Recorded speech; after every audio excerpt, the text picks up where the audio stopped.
Wiecie co, ludzie, co kochają zwierzęta, to się dzielą na dwie grupy. Pierwsza grupa jest taką,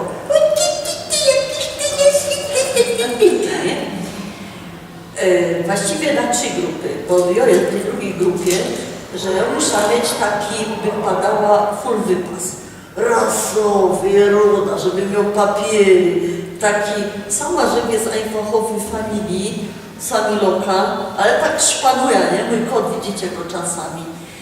A Sonia ujęła mnie za serce historią, którą chcę, żeby ona ją od początku do końca opowiedziała, bo to jest bardzo ważny temat. Idą wakacje i wy, nie wszyscy, ale niektóre z was wyczerpują swoich pupili na ulicach, zdarzają się, że przywiązują do słupa. I to jest bardzo żałosne. I ja, Sonia, drugą stroną medalu to jest to, co zrobiła Sonia od początku do końca, I od twoim psiem. Ta przygoda też jest związana z moimi wakacjami. Właśnie. Ja byłam na wakacjach w Turcji. Oczywiście wcześniej jakiś przygarnięty ze schroniska piesek, oddany rodzicom pod opiekę, ja wyjeżdżam na wczasy. Oczywiście mam odpoczywać. Oczywiście każdy dla mnie wczasy to jest przygoda ze zwierzętami, które gdzieś tam żyją wokół miejsca, w którym się znajduje. Nie? Karmienie osób, bo nie mają wody, ani chleba, ani niczego. Gdzieś tam na łąkach przywiązane, splątane, nie potrafiące się poruszać. Gdzieś biegające koty czy psiaki opuszczone przez tubylców. Słuchajcie, jestem w Turcji, opalam się na plaży, pierwszy dzień urlopu, jakby w końcu odpoczynek i z takich krzaków wyłazi, słuchajcie, szkielet psa, smyczący łapę tylną, bo ona była po prostu wyrwana ze stawu biodrowego. Ja mówię, Jezus Maria, pies, który ma klapnięte uszy, który ledwo widzi na oczy, bo oczy były takie zarobiałe całe i spragniony, a dookoła tylko woda słona, nie?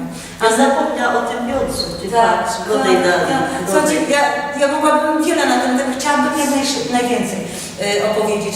I ja mówię, Jezus Maria, jak tak może być? W Turcji w tamtych latach, bo to były początek lat 2000, biegały wolno, biegały takimi grupami i one nie były gonione przez tubylców, żywiły się tym, co znalazły w śmietnikach, bądź tym, co spadło z drzew. No i właśnie, coś ty robiła z tym psym od początku, bo Słuchaj, leżę na tym leżaku, bo pojechałam jest fajnie, nie? Tak, nie jest fajnie. Słuchajcie, jak pojechałam wypocząć, ja wtedy bardzo ciężko pracowałam. To były 3-4 godziny zajęć fizycznych u mnie w klubie, gdzieś jeszcze dozorowanie wszystkiego. Jechałam na urlop nie leżę na tej plaży i tu nagle wychodzi ten pies. Ja mówię, nie, ja nie mogę tego widzieć, nie?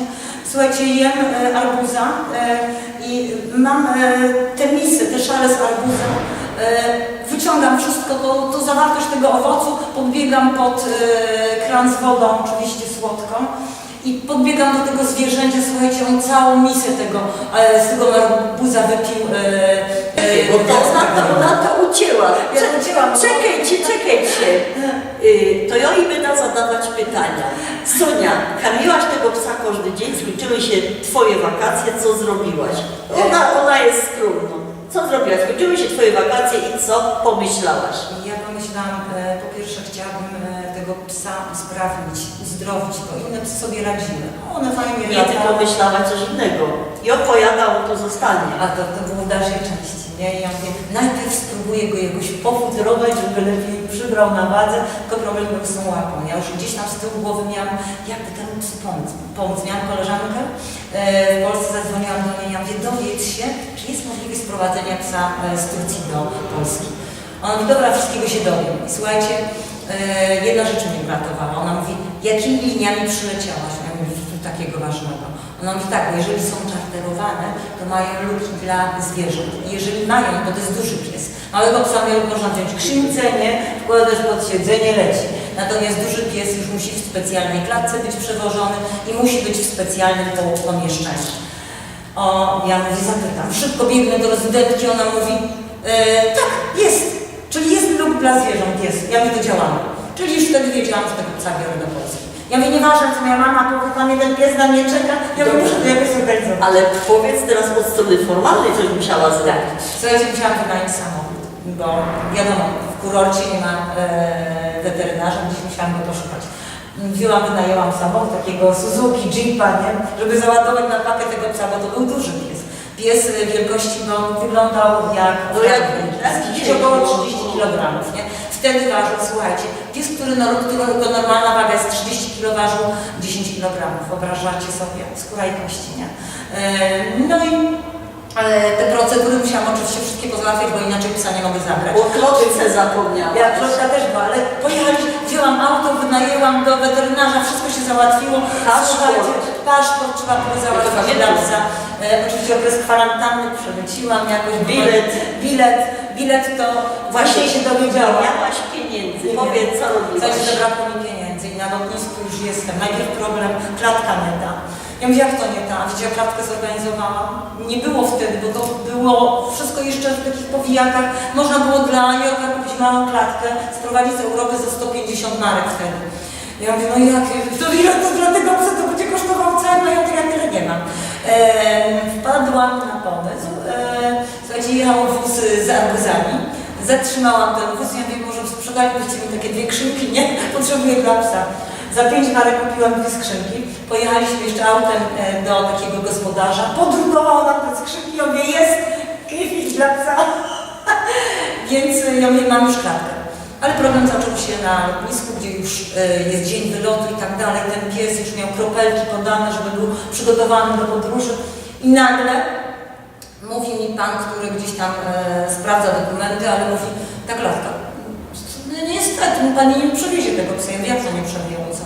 Są jakieś atesty wymagane? Dzisiaj tak, wtedy jeszcze nie. No nie. Ja mówię, proszę menadżera linii lotniczych, ja będę z nim rozmawiać. Ja już zaspłakana. Ja mówię, będę bezczelna, no a ja co miałam tego psa wyrzucić na lotnisku i 50 km on ma wracać tam do siebie? Słuchajcie, i pani przyszła, okazało się, że mówi po niemiecku. Pani powiedziała, dobra, nie ma sprawy, ale za bilet pan musi zapłacić. I słuchajcie, zabrakło mi pieniędzy. No to z tego, że nagle zabrakło mi 25 marek. Słuchajcie, ściągnęłam kapelusz, przeszłam wśród turystów, każdy rzucił resztę. Każdemu coś zostaje z urlopu. I każdy dał mi najgroszy pies, bo później musiałam jeszcze rację zapłacić w Polsce, ale nie kochańszy pies. No i jaki mądry, jak go bardzo znałam. Bardzo mądry, naprawdę. Odszedł to, tak by odeszła część mnie z tym psem.